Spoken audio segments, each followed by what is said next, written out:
तिवसा तालुक्यातील शिवणगावमध्ये पुन्हा एकदा भूकंप सदृश्य धक्के जाणवल्याने ग्रामस्थांमध्ये भीतीचे वातावरण निर्माण झाले आहे। मंगळवारी सकाळी 12:07 हे धक्के जाणवले।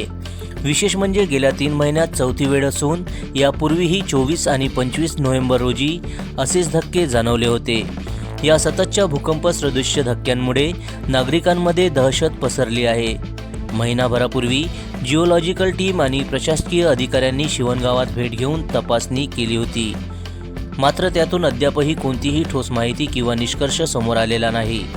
दरम्यान प्रशासनाने शिवणगाव आणि शिरसगाव मोजरी येथे भूकंपमापक यंत्र बसवण्याचे आश्वासन दिले होते, मात्र अद्यापही हे यंत्र बसवण्यात आलेले नाही। त्यामुळे भविष्यातील धोका लक्षात घेता भूकंपमापक यंत्र तातडीने बसवावे अशी मागणी शिवणगावचे सरपंच धर्मराज खडसे आणि सामाजिक कार्यकर्ते प्रशांत कांबळे यांनी केले आहे। पुन्हा होणाऱ्या या धक्क्यांमुळे शिवणगाव येथील रहिवाशांच्या मनात अनेक प्रश्न निर्माण झाले असून प्रशासनाकडून ठोस पावले कधी उचलली जाणार हाच मोठा सवाल आता उपस्थित होत आहे। जनसमर्थन न्यूज, तिवसा, जिल्हा अमरावती। आज काय घटना झाली आणि याच्या आधी काय घटना झालेल्या आहेत? आज 12:07 पुन्हा सौम्य धक्का जाणवलेला आहे।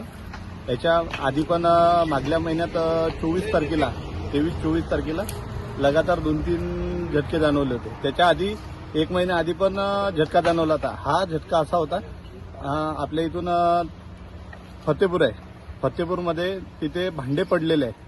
दिवालमध्ये कसं आपण कपाट करतोय की नाही, कपाट होतं कळप्याचं, त्याच्यावर भांडे होते, भांडे पडलेले आहे। मी स्वतः जाऊन पाहणी केली आणि त्याच्यानंतर गावात पण पूर्ण गावातले लोक बाहेर आले, झटका आला। त्याच्यानंतर इथल्या लड्डा स्कूलमधले प्राचार्य यांचा फोन आला।